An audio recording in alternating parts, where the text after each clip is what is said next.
Programme को। मैं बस यही याद दिलाना चाहता हूं कि 16 जनवरी से इस देश में वैक्सीन पर भ्रम फैलाना किसने शुरू किया? Starting with Akhilesh Yadav, BJP की वैक्सीन, कांग्रेस के मुख्यमंत्री छत्तीसगढ़, ये वैक्सीन हम यहां पे नहीं लेंगे, ये सेफ नहीं है, चाहे वो कांग्रेस का कोई नेता हो, शशि थरूर से लेके कोई भी व्यक्ति।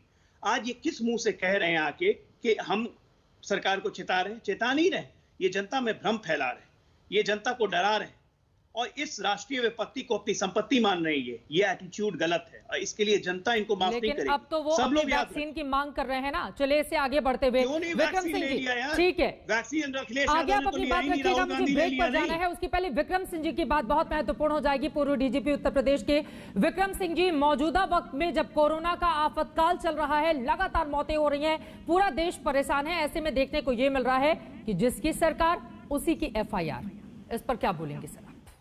श्वेता जी, एक सामान्य भारतीय नागरिक होते हुए मैं यही कहूंगा, आप सब उम्र में मुझसे बहुत बहुत छोटे हैं, लेकिन ये कातर जनता आपको माता पिता अभिभावक के दर्जे पर रखती है।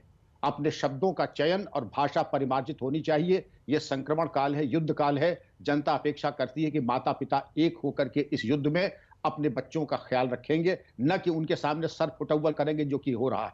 रही एफआईआर की बात श्वेता जी, तो धारा 54 में 1 साल की सजा है, 188 में 6 महीने की है। आप किसी भी राजनेता का, सत्तारूढ़ दल का हो, ऑपोजिशन का हो, आप उसके 6 महीने के वक्तव्य आए, मैं एफआईआर बना करके दे देता हूं। ऐसा राजनेता ढूंढना मुश्किल है जिसके वक्तव्य के ऊपर एफआईआर।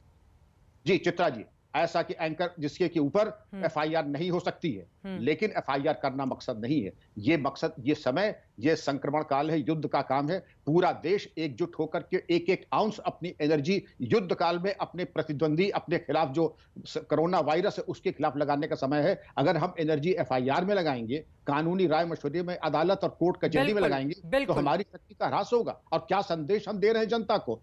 हम आपसे बड़ा विनम्र निवेदन है, एक सामान्य भारतीय नागरिक होकर के कृपा करके ये संदेश दें कि इस महामारी में आप सब, हम सब एक हैं। एफआईआर वगैरह में आप जिस नेता का हमें भाषण दे दीजिए चित्रा जी, 6 महीने का, मैं एफआईआर का मजबूत देता, प्रोग्राम खत्म होने के पहले, और ऐसी एफआईआर दूंगा, न सिर्फ एफआईआर हो जाएगी बल्कि उसके बचने के रास्ते भी रकम होंगे।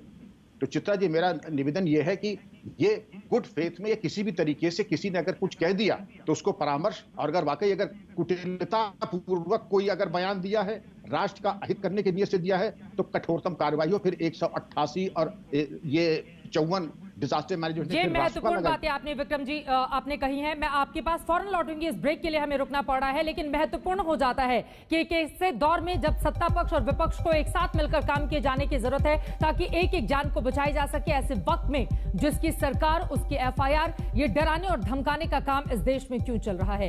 यहीं से चर्चा में आगे बढ़ेंगे। एक छोटे से ब्रेक के बाद हम फौरन लौटेंगे, कहीं जाएगा मत, आप देखते रहिए आज तक।